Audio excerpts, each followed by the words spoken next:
बिस्मिल्लाहिर्रहमानिर्रहीम अस्सलामुअलैकुम एवरीवन। क्या हाल चाल है आप सबका।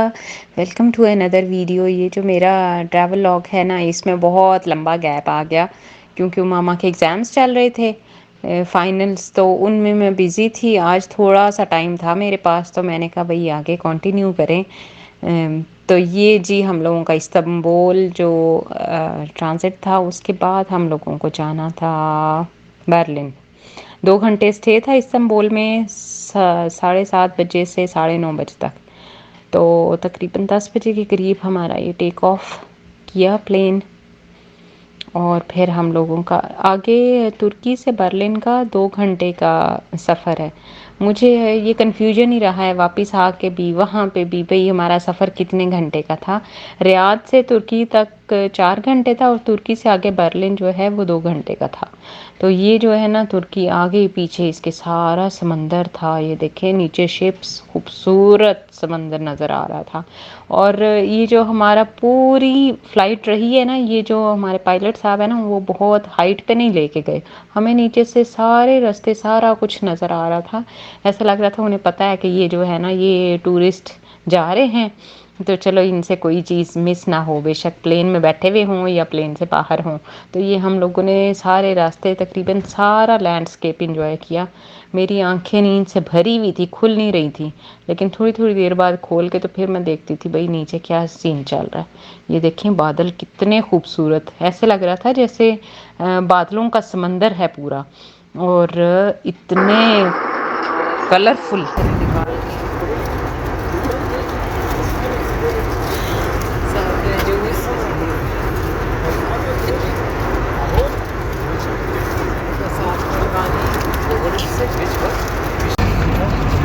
ये अब साथ में हम लोगों ने, मैंने चाय ली है, इरफान ने कॉफ़ी ली है ताकि हमारी आंखें खुलें। कोई हाल नहीं हो गया साਡਾ सो सो के। और नीचे देखिए, नीचे इतना मज़े का सीन, बादल और ग्रीनरी।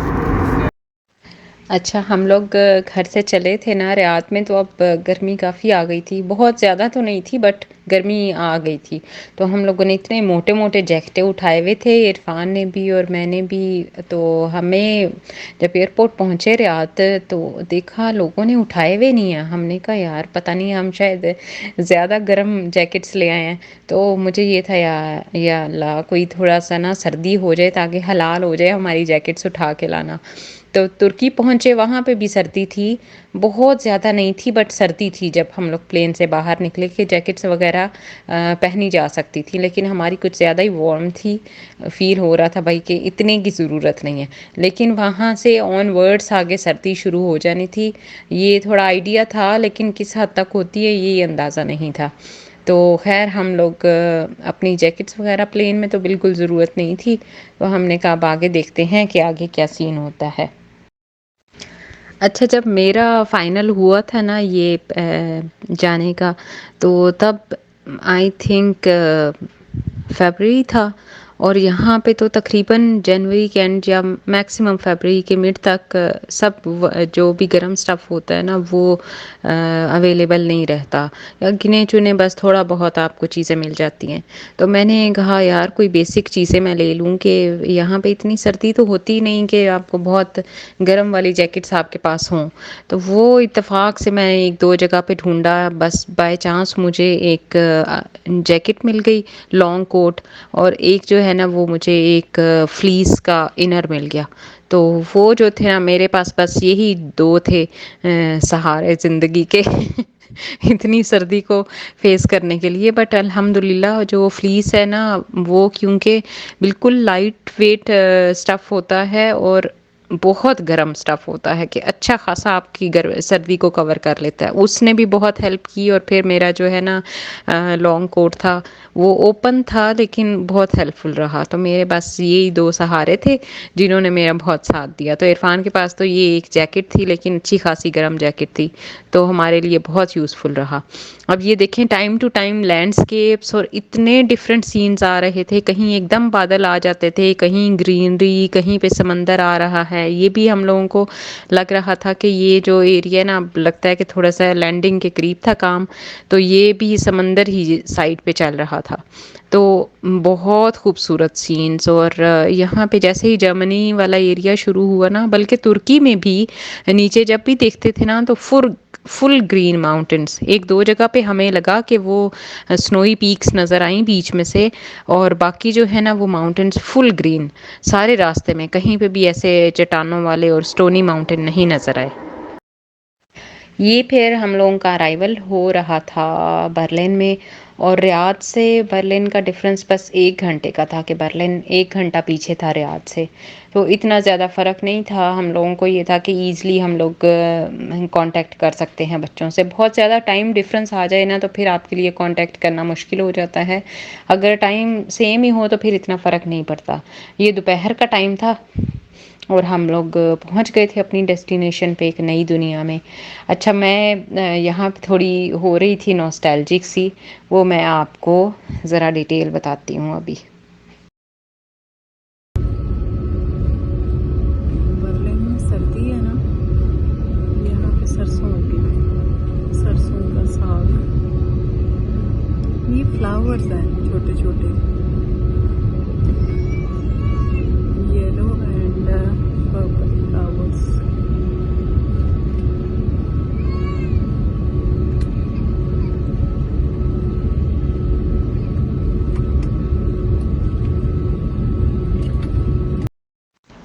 तो ये हम लोग पहुंच गए थे एयरपोर्ट, दोपहर का टाइम था, और एयरपोर्ट पे बस हमारी ही फ़्लाइट एक आई हुई थी, और हमारी फ़्लाइट के पैसेंजर्स नज़र आ रहे थे। बाकी और कोई बंदा नज़र नहीं आ रहा था, दुकानें-शुकानें कुछ नहीं खुला हुआ था। वो जैसे हमारे एयरपोर्ट्स पे रौनक मेला होता है ना, वैसा कुछ भी नहीं था। तो वो शटर डाउन हड़ताल वाला सीन लग रहा था मुझे, कोई और चीज़ नहीं खुली थी। तो हम लोग खैर वहाँ पे गए, और जो अथॉरिटीज़ हमें डील कर रही थी बस वही थे अवेलेबल। तो यहाँ पे इनकी इन्वेस्टिगेशन थोड़ी स्ट्रिक्ट होती है, कि जब तक तसल्ली ना हो तब तक आप क्लियर नहीं होते। तो हम लोगों ने वहाँ काउंटर पे सारा अपनी डिटेल बताई, हमारा पर्पस ऑफ विज़िट, फिर उसके बाद अपनी होटल की बुकिंग, स्टे, होटल का नाम, वो सब कुछ दिखाया। उसके बाद उन्हें तसल्ली हुई तो हम लोग क्लियर हुए।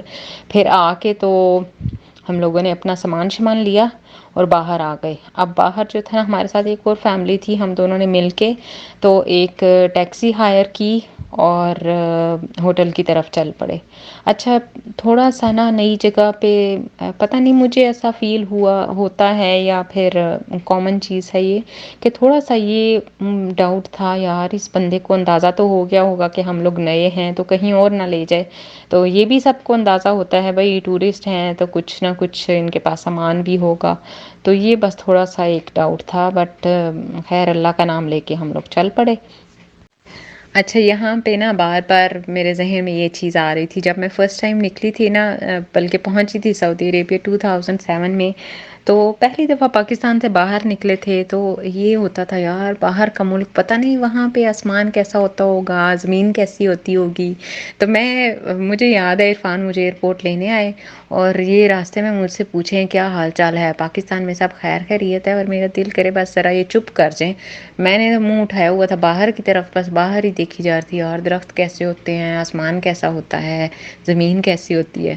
तो फिर मुझे लगा ये तो हर जगह पे शायद एक जैसा ही होता है, कुछ इतना अचंभा नहीं होता बाहर का मुल्क। तो यहाँ पे भी हम लोग आए जर्मनी, तो यही था यार, पता नहीं यूरोप कैसा होता होगा। लेकिन जो हम लोगों को इम्प्रेशन जो था ना, वो इतना कोई ख़ास अच्छा नहीं पड़ा स्टार्टिंग में। वो सारा जो रोड था ना, जो एयरपोर्ट से हमारे होटल तक का था, मोस्टली वो ऐसे ही था जैसे वो पाकिस्तान में वो रेलवे छावनी टाइप नहीं होते, कि ट्रेन के साइड्स पे दोनों साइडों पे छावनियाँ और वो दरख्त लंबे लंबे, ऐसा ही लग रहा था सब कुछ। और हम लोगों को ये हो रहा था यार, इतनी दूर आके भी जे सिर्फ छावनी देखनी है, तो फिर फ़ायदा कोई नहीं। तो खैर हम लोगों को ये था यार, थोड़ा सा शांत होते हैं, देखते हैं आगे क्या है, लेट्स एक्सप्लोर। तो खैर आगे जाके देखे ना, एक नई दुनिया, बहुत खूबसूरत दुनिया। आसमान और ज़मीन नो डाउट हर जगह पे एक जैसे, बट उनकी जो आउटपुट है ना, अल्लाह ताला ने हर जगह डिफरेंट बनाई हुई है। हमारे यहाँ तो आजकल आसमान ऐसे आग उगल रहा होता है ना, लेकिन वहाँ पे इतना खूबसूरत मौसम, और इतनी खूबसूरत ज़मीन, फूलों से, घास से भरी हुई, बहुत खूबसूरत। तो मज़ा ही आ गया एंजॉय करके। ये फिर हम लोग ज़रा सिग्नल पे खड़े हुए थे तो मॉडर्न स्टाइल के ज़रा गोरे जो देखे, जो हमारे यहाँ फ़कीर होते हैं, ये फिर ज़रा वहाँ पे ऐसा माहौल होता है कि अपना अपना टैलेंट आप शो करें और फिर लोग जो है आपको हेल्प आउट करते हैं।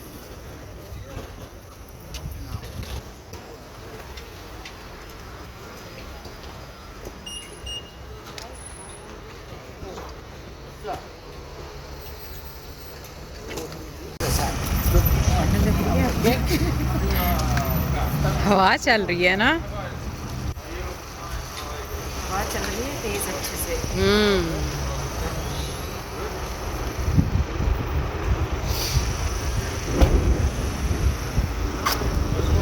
ये हमारे घर के सामने की बिल्डिंग्स। 70, 80, 100.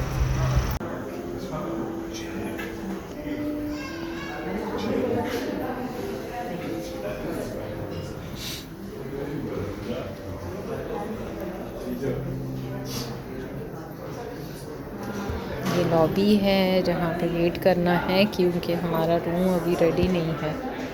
बस 1.5 घंटा अभी तक बैठे हैं।